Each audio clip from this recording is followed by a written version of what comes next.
Well, listen, this is now a week and a day after the stabbing at Speaker's Corner. This is Jay. I'm here in a camp way near the mountains, so I am quite a far away from what is happening or what has happened at Speaker's Corner. And what I have done, I have decided and really want to bring on somebody who is not only a regular there at Speaker's Corner, Kay. Some of you may even know her YouTube site, Kay Soko Films. You can go up on it. In fact, here is the URL. I'll put it right here at the bottom of the screen. Go and look at her YouTube channel. She has been putting up lots of videos as to concerning what happened last week. She has also knows Hatun very well. She knows the situation probably as good as anybody else down there and has been there for years. Kay, good to have you here. Thanks for coming on board. Thanks for being a part of this discussion concerning Hatun Tash. Thanks, Now, Jay. Kay, we knew each other. You were with when I was there in United Kingdom back, 5 years ago. I remember you used to come down quite regularly down to Speaker's Corner. You're still going regularly to Speaker's Corner. You have a whole ministry at Speaker's Corner. You engage with all kinds, not only just Muslims, you engage with atheists. You have a particular concern for the persecuted Christians around the world, and you've done a lot of videos on persecuted Christian. I've been on your site. You've invited me onto YouTube, your channel, and we have had discussions on a variety of topics. So what happened a week ago is close to your heart, because this is something that you have become a champion for and a defender of. So I want you now, in your own words, tell me what was the lead up to what happened. Why did they particularly target Hatun? What is going on with Hatun? Can you give us some background to help us understand why this lady, why this place, and why those tactics? Okay, so broadly, as a baseline, Christians everywhere who polemicize Islam, who ask uncomfortable questions about the truth, I use that term loosely, of Islam, are in danger of verbal and physical retribution, because of course it's ordained, really, and especially it's not correct to ask questions, to go beyond the red line, as it were. And specifically for Hatun, I mean, just confessing Christ as Lord is enough, as you say, like in Nigeria, to be beheaded, summarily raped, dismembered, just shocking statistics that I could rant on about. In this individual instance, it's because of her, one, refusal to back down to bullies, which is commendable. Obviously, that's the correct course of action for anybody, because you don't want to give the bullies, the satisfaction or vindication. Secondly, her academic work, which I feel is being overshadowed somewhat by her subsequent tactics. The academic work that she and yourself and teams of Arabic speakers are opposing the of the Quran narrative. There is not one, it is not preserved, it is not even from the right place with the right man. All of the stuff that she triggered with her scholarly work is enough for a fatwa easily, or just individual Muslims to take umbrage and come to physically attack her. However, she didn't rest on her laurels. And because of the now infamous phrase of Yasser Qadhi in admitting, finally, that there are holes in the Quranic narrative, she decided to visibly display that in the form of a prop, which was the Quran, the holy, finally, Quran, as in Holey. That is perfectly legal. She's yet to be charged with any crime, although she's been repeatedly arrested, under the guise of bringing her out for her own protection, etc. So that was enough, basically. And then Samuel, may recall, in Paris, his head removed from his shoulder for a picture in a classroom, and then subsequently a couple of Muslim children escalated. He was beheaded the next day, back again with the Charlie Hebdo cartoons. If you heard of Charlie Hebdo, where have you been? That was just an utter outrage and a slaughter of innocent, legally speaking, people who had dared to, poke fun at Muhammad, who is just the same as everybody else when it comes to freedom of speech. And if you think that Christ isn't mocked relentlessly, just look on eBay for a T-shirt with his image on, and it's not going to be respectful. But obviously, we are grown-ups, and spiritually mature, and because we have the truth and are in the truth and the truth is in us, we're not threatened and feel the need to retaliate against mockery. So it's basically mockery, having the affront to display images of Muhammad and being less than flattering, which, as far as I'm concerned, she's perfectly legally able to do in Speaker's Corner, and actually wherever she feels like it, as long as she's not in somebody's home who wants her to leave. But, you know, very recently I've been challenged. You know, I've had comments from Muslims and non-Muslims. Well, she does wear that T-shirt, and of course all the mainstream just focused on, like, to the exclusion of her name and the fact she's a Christian, like zoned in on the Charlie Hebdo T-shirt, and saying, implying therefore that it's deserved violence. But it's exactly the same proposition as saying to a rape victim, well, you were wearing a miniskirt, and then leaving that hanging in the air, as if that there is no justification for violence against Christians unless they are physically attacking you and you're truly defending yourself, not in a Muhammad style attack and then pretend it's a defense. So yeah, basically, in short, cartoons and damaging the Quran. Okay, so really what you're saying is what we have all been saying, and that is that Hatun, she's apostate, she is a woman, and she's always at Speaker's Corner, unfailingly at Speaker's Corner. Even yesterday, she was at Speaker's Corner, though that atrocity, the stabbing on her head and her hand a week ago, should have dissuaded her from ever coming back again. But you know, and I know that will always, in some way, even be an impetus to make sure she does return. Though Muslims, you're saying, and let me just make sure I'm hearing you correctly. You're saying that Muslims are particularly targeting her, not you or anybody else with knives or death threats or yelling, kill her, kill her. That no one else is getting this. Only she is getting it because of her academic ability and what she has done academically on the Quran itself. She is the one that really held up those Qurans back in 2016. I helped her, and she is the one that really discovered them. She is the one that's pushed that narrative. The holes in the classical narrative that was created by Yasser Qadi. He didn't realize what a great gift he had given us when he made that statement a little over a year ago. She has taken literally, and she has applied it week after week, holding up that holy Quran, which they did steal, and they didn't realize you can steal all of the holes the Quran that you want. She just gets another one and drills holes in the next one. So that is where this anger is. But would you not say that, Kay, that there's also something in the whole DNA of Islam, which is another impetus? Is it not even in the Quran that they're supposed to do this? Isn't it not in the Quran that for those who are, if you look at chapter 8, verse 39, slay those, the unbeliever, who create fitna. Now, the word fitna, for many people probably don't know what that means. That means unbelief, and who provoke or who oppose. Well, I can't think of anybody that opposes Islam probably better or more vociferously than Hatun herself. Week after week after week, this 5'2" lady is amazing at the way she provokes and knows and understands how best to provoke, because she was formerly a Muslim herself. Would you say that may have something to do with it as well? I would say 8:39. I mean, I've been thinking about this, as you can imagine, and praying about it for some time. I mean, this is just the latest attack. I don't want to make it sound as if there are more in the post, but they are escalating in their ferocity. It's gone from pinching and poking and kicking and verbal filth, right up to punching, being knocked unconscious, etc., and having her property stolen. I would say that, and I keep coming back to it, Allah guides who he guides, even though he's a fiction.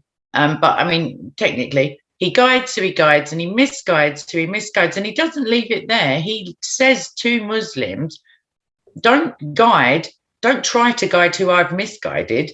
Like, as it, you know, like he takes that to be an affront to his sovereignty, I guess.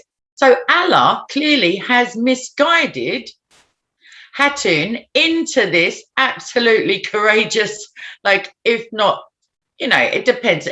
We all have different functions in the body of Christ. Not everybody is comedic. Not everybody is able to speak publicly. You know, not everybody's tenacious. Like, we all have different like levels of the needed talents, as it were, or the gifts to be able to go and do what we do there, because it's very high pressured and like Satan is definitely present. But yeah, Allah has surely, verily, and probably truly misguided Hatun into these actions. So I do not understand for the life of me why these other, surely pious Muslims, maybe on a Friday, are trying to now like unmisguide her, trying to get her back on a path where she's, you know, least resistance. To me, it seems as if they're almost dismissing what they like out of the Quran and just focusing on the violent. And that's not to say all Muslims, because I've had many Muslims who go to the park saying there's absolutely no excuse. Not in the same vein as the Dawa, who are saying, oh, it's terrible, however, and then reeling off a load of other incendiary, like insightful comments saying she wants to die, she's an extremist, in the same video as denouncing the violence. So that's Takia, or at least disingenuous. Okay, but yeah, she's got a special niche. You're talking about Paul Williams, who brought out his video almost immediately. So did Ali Dawa bring out his video immediately. So did Mansour Ahmad. And the same Paul Williams, Jay, the same Paul Williams who himself received death threats when any number of the times that he's left Islam and gone back. And I saw visibly that he was shaken by that at first. He's probably used to it by now. And like, I don't know why I expected more from him.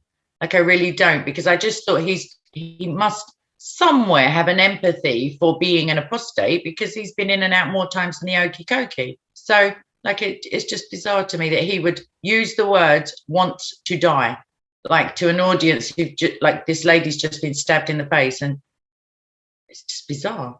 I think what he's pushing is the wrong word. Interpretation. Yeah. Okay, I think it's not that Hatun wants to die. She is willing to die. Let's get the right double. No, but I'm saying this is his take. These Muslims who he reaches potentially are never going to listen to you, all right? But he's happy a week later, less than, to say publicly, I utterly denounce or, you know, condemn this attack. And then 6-7 minutes in, he's calling her an extremist and like just pondering the fact that potentially she has a death, like she wants to. I think that's incredibly dangerous if you're a respected speaker, which hopefully everybody's seen through him by now, but maybe not. I think this is a common response I'm getting from a lot of people. Does she have a death wish? And my response has always been, no, doesn't have a death wish. But she is following in the steps of Paul and Jesus himself. Jesus knew he was going to be killed. Paul was more than willing to be killed and was killed. All the disciples, every one of the disciples except for John was killed. This is the commissioning in Matthew chapter 10, that we will be killed. We will be hated. We will be persecuted, and we will be jailed and flogged. Those are the 5 things that are promised. So Hatun is aware of that. She does not walk away from it. And she is possibly unlike most anybody I know today, because she goes back right where she was almost killed the very next week, and it puts herself in harm's way. Now, let me ask you this. There were some people that you interviewed, and thank you for doing that. One was a Sikh fellow named Raj. If you could comment on that, because here is a Sikh, and it's interesting to me what he said concerning Hatun's right to free speech. Now, I want you to respond to that, what he said about free speech. How do you feel about that? Because this is not a Christian speaking, but he is, so he would be a Sikh, which would be a Sardarji. They are from India. They wear the turbans. I don't want to unpack it any more than that, but they are neither Muslim. They are neither Christian. They are neither Hindu. What they are is they are people that have been persecuted themselves enormously in India. Go ahead and unpack what he said and what's your take on that? Well, before I get to that, the Sikh community in Britain has, for many, many years, and beyond the reign of this monarch, when they've been present, they take their responsibilities very seriously in terms of protecting the vulnerable, etc., and upholding the law, quite frankly. They're able, obviously, to carry like a bladed article, unlike any other British citizens, because of their, commitment to upholding Yes, Well, they have to carry standards. 7 things. It's always to be ready for battles. It's and I won't get into it, but one of them is a knife that they must keep with them. It's nothing more than a facsimile today. Yeah. Yes. Well, let's not go into that for the innocent.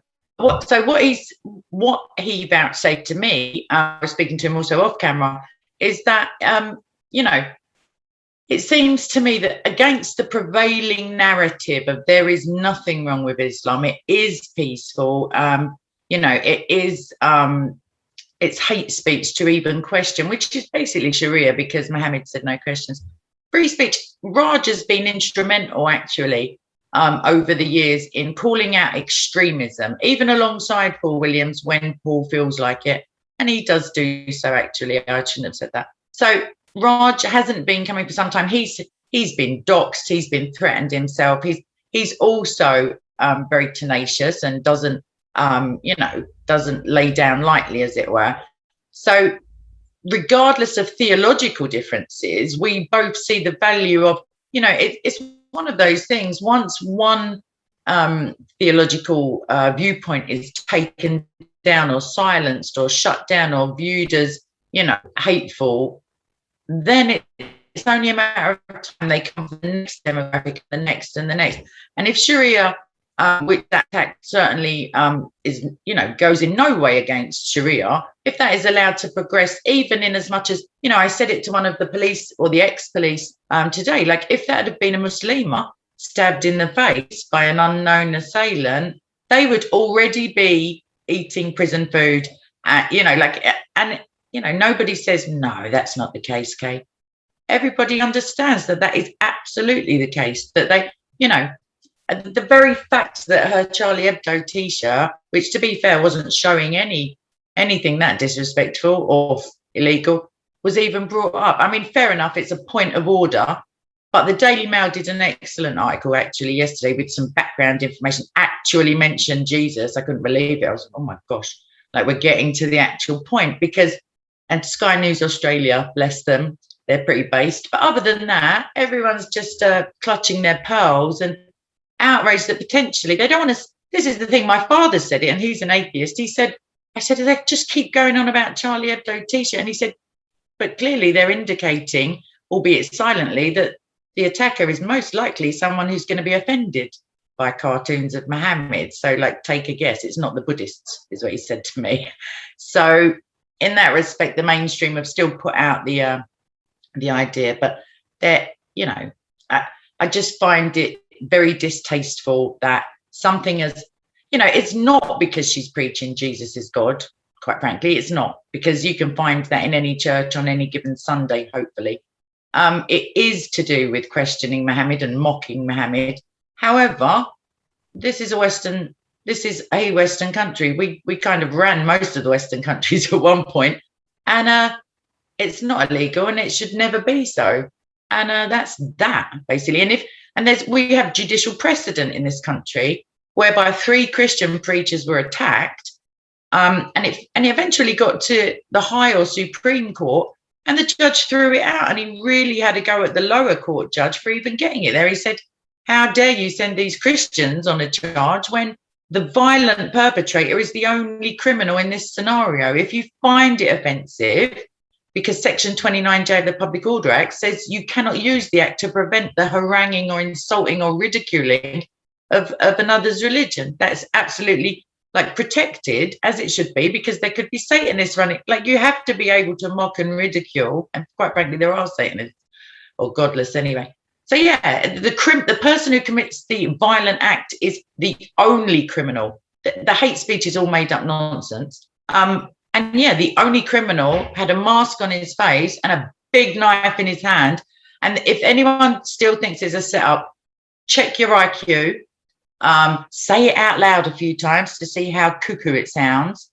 Try and, if I was going to if I was disingenuous to the point of that sort of nonsense, maybe I'd say to someone, if you slap me, I'll turn the other cheek. That'll look great. I wouldn't be saying, come at me with a 6-inch blade and I'll just ninja it out, because it's preposterous. And it's amazing the mental gymnastics it takes to try to, the cognitive dissonance of justifying Muhammad all of the time with all of his neuroses and his like psychotic, if he existed, behaviours. Back to Raj. Raj is a stalwart for free speech, and if not there, then where? This is the thing. If Speaker's Corner is eroded any, in a legislative way, if it's either closed down or if it's minimised, or if people can be physically attacked and absolutely nothing happens, because people may be unaware, it's not the only place Hatun is attacked. And it's certainly, this is the most publicity her attack has ever got, quite rightly. However, she's had other differing injuries that, because she is not, she doesn't seek, retribution. Okay. The other one you interviewed was the Sister of Christ. And she was not surprised that Hatun came down again today. Explain that. A lot of people do not understand that. In fact, I'm getting so many emails from people saying, Jay, stop her. She's walking into her death. You have a responsibility. Your team has a responsibility to make sure she doesn't go. Yet now it's obvious to me that she's not surprised that Hatun came down. What would you say? And what's your response to that? I had to laugh a moment ago when you said people are telling you to stop her. They maybe don't know her very well, Hatun, because I think I said it the other day, other than Jesus and the Holy Spirit, like I don't think there are many on the earth, at least, who can convince her to do something outside of her, what her mission, her vocation is. And she said it quite rightly herself on Sunday. God gives us a calling. We're all different, as I referenced earlier, different in our functions within the body of Christ. And do not allow, actually, anyone to take you off course, because the only person who can be behind that, even with best intentions, is Satan. Like, if God has put you on a course, if you're a lone, preacher, and, you just get an idea, do check it out with other Christians. Like, do prayerfully consider, don't just take the first whim. I prayed for months and months before I went to Speaker's Corner. I prayed for a vocation. I was church, forcefully. I knew it was God. Like, obviously other Christians will empathize with, or, know what I'm talking about. Marie, the lady in the video, has her own ministry. They, just outside of the park, they meet regularly. It used to be once a month. I believe it's now twice a month at Marble Arch for a service and fellowship, which is lovely, actually, when my singing isn't involved. So she knows Hatun very well. And she used to debate more often, but she's still regularly at the park. And so anyone who knows Hatun personally knows that there was not a snowflake's chance in hell that she would not be present. The only thing that physically could have prevented her would have been the police. And I don't think even they fancied their chances, quite frankly. So, yeah, she's, as I said, she's on a mission, not Blues Brothers style, but, she's on a mission, and it's from God. So let's talk about the way, everybody, because this has also come up quite a bit in the comments at the bottom of all my videos. I've seen it on your videos as well. There is anger against the police. The police were right there. You saw the car that was in the background. As soon as the stabbing happened, the car tore after the perpetrator. Obviously, they did not catch the perpetrator. We're now a week and a day later. There has been no hide or hair with all the CCTV cameras that they have all over that place, with all the people that were there who witnessed it, with even the 2 videos of the attack itself, and they have yet to catch this perpetrator. What's going on? Help us here, Kay. Is it that the police are just inept, or they just don't want to catch this fellow? Help us here. Help us to understand what's going on. Yeah. Okay, so I've been not liaising, but I've always been in regular contact with the former Speaker's Corner policeman, Steve Barnes, who is an absolute, he's a pagan. I don't mean an absolute pagan. He's a treasure, is what I was going to say, but he's not a Christian, is my point. But he's a free speech absolutist. He's an actual policeman who's good at his job, believe it or not. There are still some lurking, although sadly not Steve, because he's now retired. But I've been in touch with him. I haven't liaised with the lead for the investigation, because I wasn't actually physically present, so I'm not sure what benefit I could be. But what I do know is, as you said, there are no cameras in the royal parks in actual Speaker's Corner. However, we Londoners have, I think, the most CCTV city on the planet. I think one American city may come close. Per person, we have many cameras. So Okay, let me just interrupt here. Most people don't know where Speaker's Corner is, and where he was running to was towards Oxford Street, towards one of the most filmed Park places. Lane, if you don't Park mind. Lane, all it's of on that Monopoly. is under camera. That is all hundreds of cameras there. Why could they not follow where he went and what he did, or even who he was? They do know what he looks like. Does that mean it's just a matter of time before they are going to actually catch him and prosecute him? Let me get, what are your beliefs? What are your feeling on this? My feeling is that I guess correctly, with police investigations, oftentimes, you know, that because they don't want to jeopardize, it can seem like inactivity. What I've been assured of is that the knife that was left at the scene, and some of it was left on Hatun's clothing, was not useless, as I'd believed that it would be, because of the heaviness of the rain. So the guy ran towards Park Lane. People may have heard it. It's on the Monopoly board, the English version. Oxford Street, 500,000 visitors per year. I think a day, actually. I don't know. Like, usually, without the post-COVID stuff going on. A very busy area, Edgware Road, very Arabized, you know, like big hotels, lots of money and lots of cameras. So also, I think he may have entered, I don't know for sure, but he may have gone on to the public transport network, and for sure those are all camered up. So yes, I've been told. So there was a video circulating, or still images of some previous attacker. It's hard to keep up with them all. It's not him, is what I've been told. Not the previous guy. And then I started to think, well, if they know it's definitely not him, then obviously that's just a visual confirmation that it's not him. So therefore, there's no way this guy could have got. Nobody wears the mask correctly anymore, like even highway robbers, I guess. So yeah, his face is, I guess, known. However, that doesn't really, unless he has a former criminal record, because Jay, he seemed so calm that he was either on some psychotropic drug or he was not agitated. When you see him prior to the attack, he was standing like the human statues that are painted gold, and you give them some money and they move. He looked like he was in a trance. We're just waiting for the time to happen. You could see people were moving around him. He didn't move an inch. So obviously he was there. It was intended. He wanted to kill her. But this is what I'm saying. It wasn't a spur of the moment. He's been angered by something that's said or shown or expressed.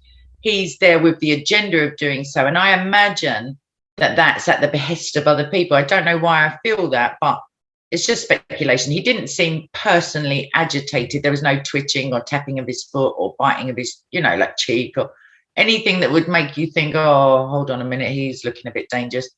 So, yeah, so I just, it's so bizarre that he managed to escape. However, I don't believe, like from the first image that Let's Unite Upon Hack got, that was the first image let out on the media as well.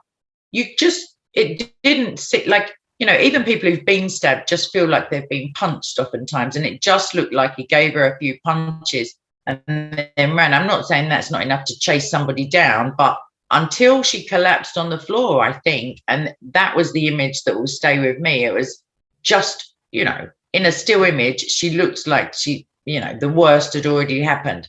So I think there was a conflict of interest of trying to get to her to help her. And the few people who did chase him, and one lady who tried to block his path, he just ran around them.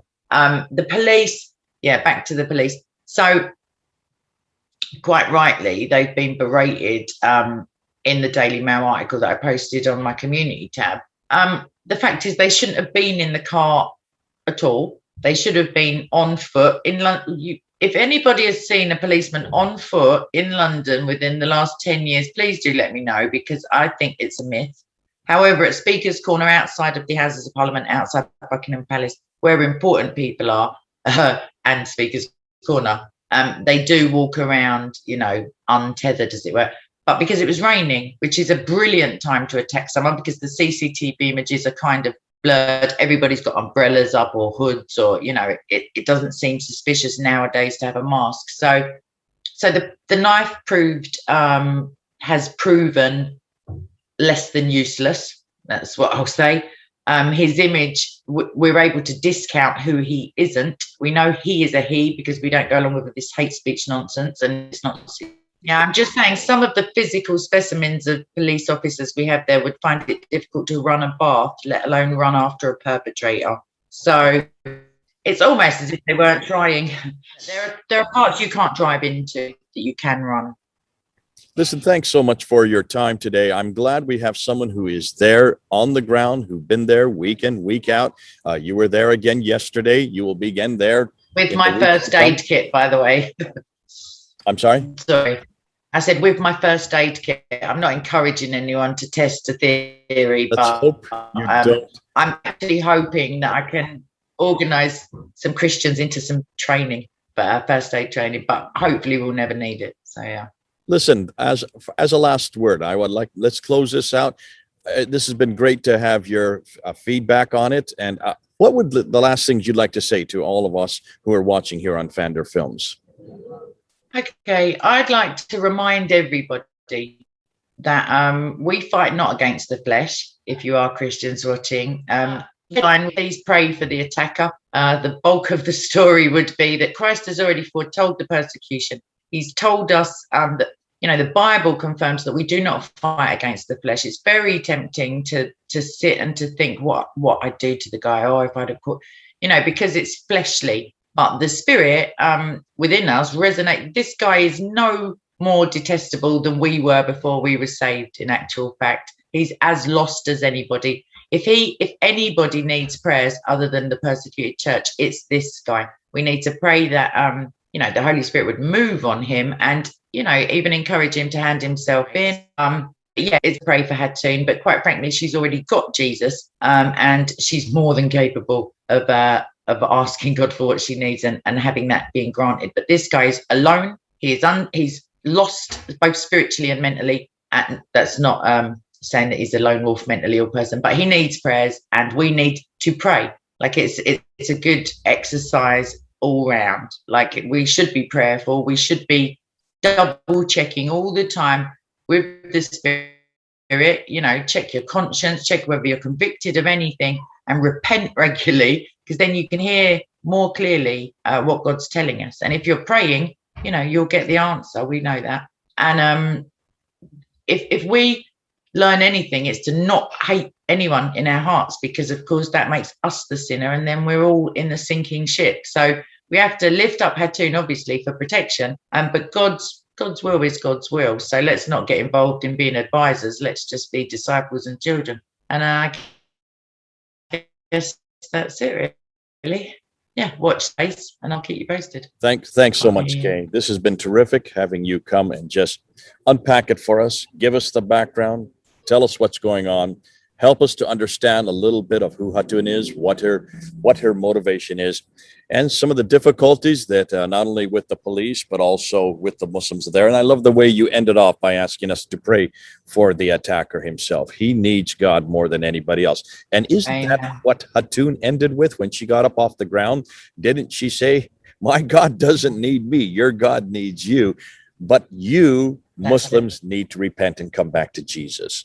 And that really is what the message is. And that's the message that she has given there. Even as that blood is pouring down her face, she was always on message. And blessings. It's terrific to have her as a sister, to have her as a colleague.